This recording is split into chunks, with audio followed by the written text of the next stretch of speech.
విభజన తరువాత ఏపీకి స్టేట్ గ్రంథాలయం లేకపోవడం బాధాకరమని, ప్రభుత్వాలు ఆ దిశగా చర్యలు తీసుకోవడం లేదని మాజీ ఎమ్మెల్సీ అజయ్ శర్మ ఆరోపించారు. విశాఖలో పౌర గ్రంథాలయాల సంస్థ నిర్వహించిన సమావేశంలో ఆయన మాట్లాడుతూ, గుంటూరు, విశాఖపట్నం, కర్నూలులో రీజనల్ గ్రంథాలయాలు ఉన్నాయని, వాటిలో ఒకదాన్ని స్టేట్ గ్రంథాలయంగా అభివృద్ధి చేయాలని డిమాండ్ చేశారు. ముఖ్యమంత్రి చంద్రబాబు విభజన సమస్యలపై తెలంగాణ ముఖ్యమంత్రి రేవంత్ రెడ్డితో చర్చలు జరపడం స్వాగతించే పరిణామమని, అయితే అదే స్ఫూర్తిని స్టేట్ గ్రంథాలయం ఏర్పాటులో చూపాలని విజ్ఞప్తి చేశారు. అలాగే గ్రంథాలయాల అభివృద్ధికి నిధులు మంజూరు చేయాలని కోరారు.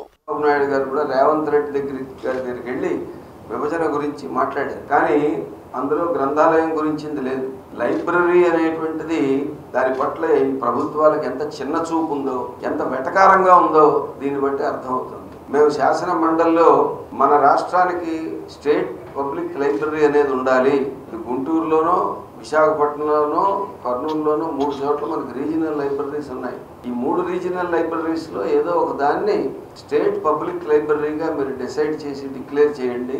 అలాగే ఉన్నటువంటి పౌర గ్రంథాలయాలకి, జిల్లా గ్రంథాలయాలకి మీరు నిధులు కేటాయింపుని పెంచండి. కనీసం స్థానిక సంస్థల నుంచి వచ్చేటటువంటి మీరు వసూలు చేసుకుంటున్నటువంటి ఆస్తి పన్నులో రావాల్సిన వాటిని అందేటట్టు చూడండి. ఇవన్నీ మేము అడిగాం. శాసన మండలిలో గంటా శ్రీనివాసరావు గారు విద్యామంత్రిగా ఉన్నాడు. ఆయన విద్యామంత్రిగా ఉన్న టైంలో శాసన మండలికి అష్యూరెన్స్ ఇచ్చాడు. ఇప్పటికీ రికార్డుల్లో ఉంది. 3 నెలల్లో భవనం నిర్మాణం ప్రారంభిస్తామని. అది ఎప్పుడు ఇచ్చాడంటే 2015లో ఇచ్చాడు. 3 నెలల్లో ప్రారంభిస్తామన్నాడు. ఇప్పటికీ 3 నెలలు అవ్వలేదు. వాళ్ళ లెక్కలో ఎవరు దాన్ని ప్రారంభించలేదు. స్థలం శాంక్షన్ చేశారు. ఒకప్పుడు ఆ స్థలాన్ని మేము కలెక్టర్ దగ్గరికి వెళ్తే కలెక్టర్ గారు ఏమన్నాడంటే, మేము స్థలం ఇవ్వడానికి సిద్ధంగా ఉన్నాం, స్థలం చూసుకుని దాన్ని టేక్ ఓవర్ చేసుకోవాల్సిన బాధ్యత డిపార్ట్మెంట్ ఆఫ్ పబ్లిక్ లైబ్రరీస్ది, వాళ్ళెవరు స్టేట్ నుంచి వాళ్ళెవరికి రెస్పాన్స్ లేదని అన్నాడు.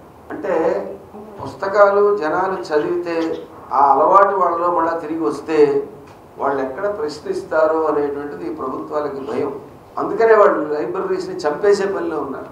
దీనికి నిధుల్ని ఎండబెడుతున్నారు. గ్రంథాలయ సంస్థ ఉద్యోగుల్ని వాళ్ళకి పెన్షన్లు, వాళ్ళ జీతాలు, వీటన్నింటిలోనూ వాళ్ళు ఇబ్బందులు పెడుతున్నారు. పెద్ద నగరం విశాఖపట్నం, దీనికి లైబ్రరీ లేదే అనేటువంటి చింత వాళ్ళలో ఏమీ లేదు. ఒక 30 కోట్లు ఇచ్చి ఈ బిల్డింగ్ కట్టించడానికి స్థలం ఖాళీగా ఉంది. 30 కోట్లు ఉన్నాయి. కోర్టుకు కూడా మనం పోరాట సంస్థ తరఫున వెళ్ళినప్పుడు కోర్టులో కూడా మేము అక్కడ బిల్డింగ్ కడతాం అనే చెప్పారు. స్థలం మా అధీనంలోనే ఉందని చెప్పారు. స్థలం ఉంది, డబ్బులు ఉన్నాయి, కానీ బిల్డింగ్ రాదు.